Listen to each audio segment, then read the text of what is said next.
I think that whether in the West or in the Middle East, what's going on is that every media in its own place is being very biased to its people.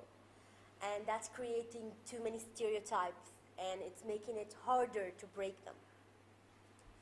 For example, in the US, because the media is very biased with the US foreign policy and what the US is trying to do to the world, and in the same situation, the media in the Middle East is being very biased with the Arab countries and what they're trying to do and how they want peace, etc., etc.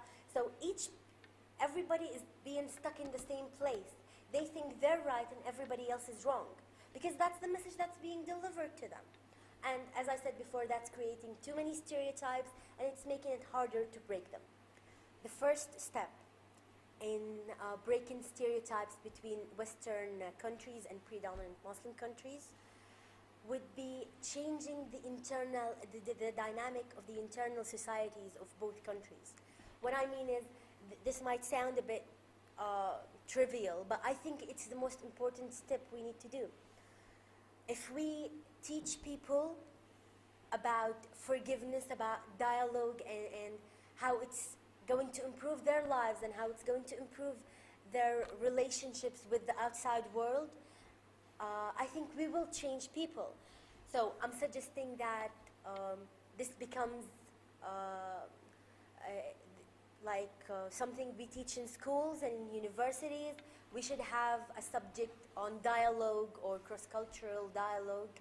If predominant Muslim countries and Western countries solve their own conflicts on the inside by, as I said earlier, spreading a culture of forgiveness and a culture that praises dialogue and understanding the other, that would help greatly in resolving the conflict on the outside world or between those countries.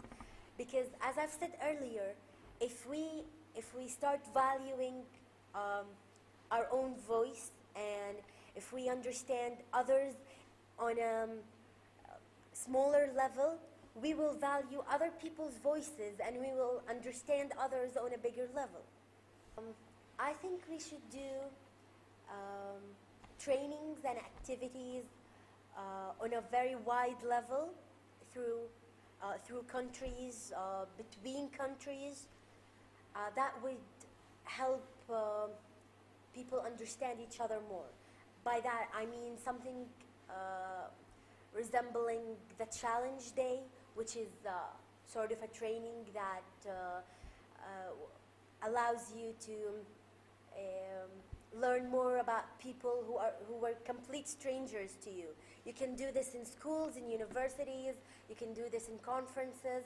It's very simple. You gather groups of people who were complete strangers. They can't be people who know each other. And then you make those people say very personal things that, well, basically no one knows about themselves, and they share it with others. So when you share something that personal and that valuable with a complete stranger, they no longer become strangers and they no longer become threatening. They become human beings just like you are, and you view them differently, and therefore you will treat them differently.